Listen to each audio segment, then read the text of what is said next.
What do you do with Jahmyr Gibbs if you have Jahmyr Gibbs right now? And he just went off for 11 carries, 68 yards, 1 touchdown, caught 9 of 10 targets for 58 yards. Are you riding the wave? Or are you trying to sell high? We're going to talk about the options you have on the table for week number 8 on when it comes to Jahmyr Gibbs, because there are 100 different ways this could go. Well, really 3 ways that this could go. The Fantasy Football Show Jahmyr Gibbs edition begins right now. From the FantasyFootballShow.com studios, it's the Fantasy Football Show.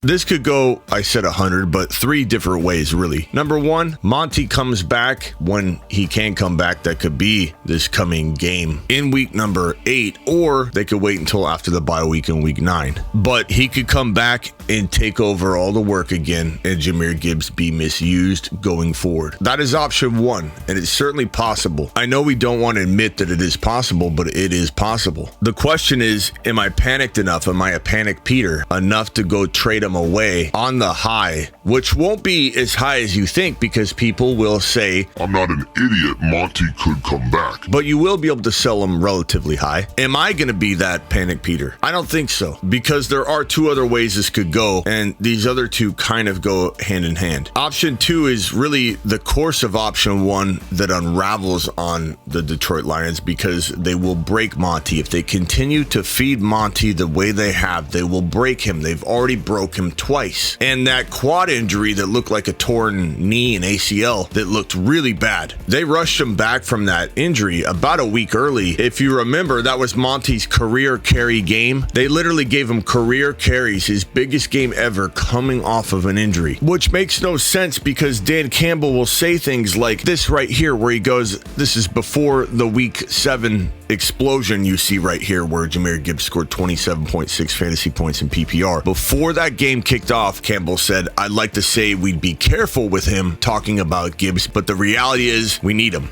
So we're going to go as far as he can take us. It doesn't make any sense that they're cautious about using Gibbs all the time, but they'll throw Monty to the wolves. And I know that they want to run it between the tackles, and they feel like for whatever reason they'll break him. But if they're not going to use him, why save him? It's like the guy that saves his money. He's a penny pincher, a stingy man all his life. He doesn't ever spend a dime, and he saves and saves and saves. He's 70 years old. He's still saving. He's 80 years old. He's still saving. He dies at 87 years old with all of his money, no one to leave it to, and he never spent a single dime of it. That's what I feel like Dan Campbell's doing if he's going to continue to conserve this man to the point where we don't want to break him, but we'll break Monty. It makes no sense at all. So they're either going to break Monty and he'll be back, but we'll have a couple weeks of, damn it, here we go. Gibbs is not getting the work again, but then Monty gets injured and Gibbs reemerges. That's probably the way it's going to go if they do rely upon Monty in such a frustrating way that we're like, oh, here we are again. Because if we're there again, that means he's not getting any of the work and Monty's getting overworked. Option number 3 is kind of springboarding off of that, thinking of getting him hurt, right? That the team says, Dan Campbell says, the coaching staff says, why don't we kind of divide this up a little bit?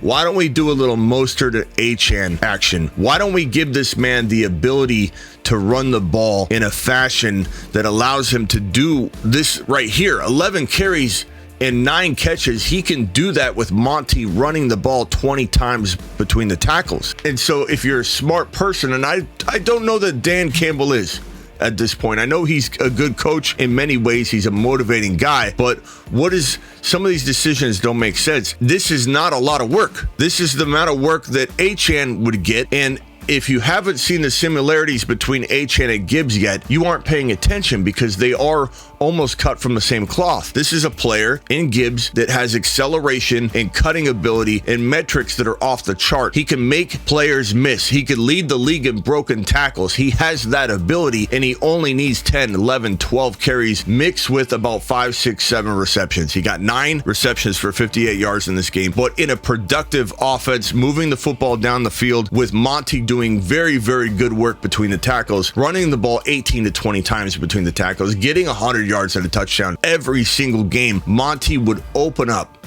the opportunities for more productivity, for more efficiency. So Gibbs would get 5 or 6 receptions for 70 yards instead of 58. and needing 9 of them, it will be a much more productive situation, and he'll only need that 10, 11, 12 carries, which is abundantly available even if Monty's getting 20, 22, 18 carries a game, which will keep Monty healthy, which will keep Gibbs efficient. Like, I don't even want option number 4, which is that only Gibbs gets all the work. I don't want that option. Nobody wants Gibbs to replace Montgomery. Nobody wants that because he would break too. We want this man pulling off a Devon Achane. 12, 6, enough work to drop 20 to 27 points a game. That's what we want. I just don't know if Dan Campbell's going to do it. That's my hope. This man is Devon Achane. This man is capable of being an electric fantasy football player, game in and game out, in a role that is not just between the tackles. Everybody thinks that's what I want. Everybody thinks that's what us Gibbs owners want, that it's going to be Gibbs taking the job from Monty. That is never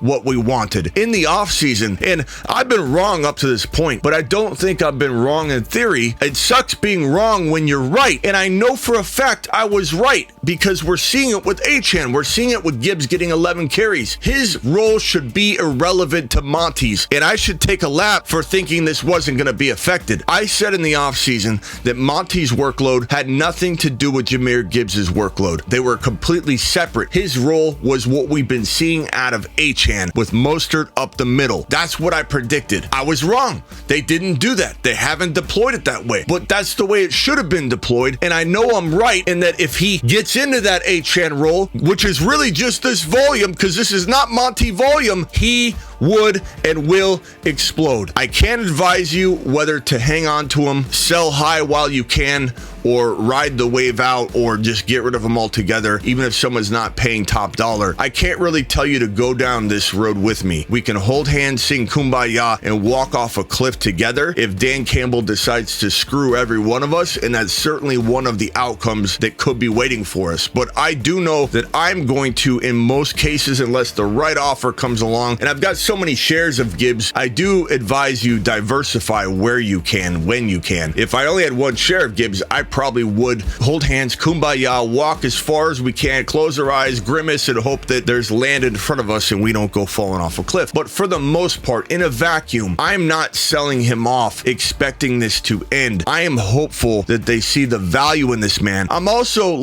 dumbfounded that they drafted this man number 12 overall and have this kind of reaction. Okay, yeah, I'd like to say we be careful with him, is what he said walking into this game. I'm dumbfounded that a coach had the balls in Dan Campbell. This organization had the cojones to put him on the table and say, we're taking a running back 12 overall. What are you going to do about it? How do you have the balls to take a running back 12 overall? And this goes for Arthur Smith in Atlanta.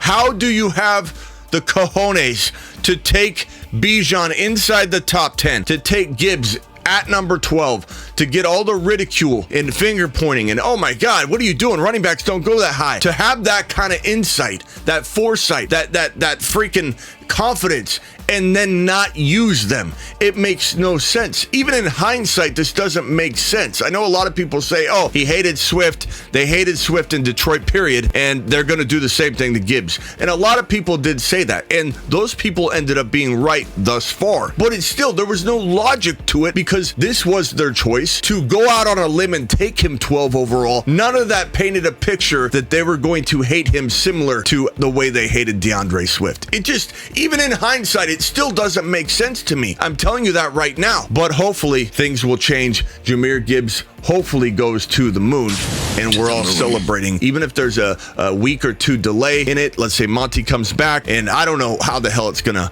unfold, but hopefully we are talking about this man living on the moon go forward. And again, because we're probably looking at the Lions having one more game before their week 9 bye, we're probably looking at Gibbs going one more game solo, and hopefully that's the case and Monty doesn't rush back in week number 8. But if Monty rushes back in week 8, we're going to have probably a little bit bit of a problem for this going the way we want, just because of the way that things have gone, the pattern. If we can get another game, another great game out of Gibbs, maybe we have this offense, especially if they win a game with Gibbs running the ball, and they don't have this whole, like, let's get back to what was working when we won. That's my concern. I don't want to enable bad behavior by getting wins. Arthur Smith getting wins when he doesn't use Bijan. It's enabling, and it scares me into the fact that he's going to continue to do it. So we need the Detroit Lions to win with Gibbs running the football and being the sole running back so he can get a taste of what it's like to have Gibbs running this offense successfully. And then the bye week in week 9, and then Monty probably returns. Maybe he doesn't return, but probably returns. And we hope that Gibbs has a place in Dan Campbell's heart going forward. Appreciate you all. Now get out of here.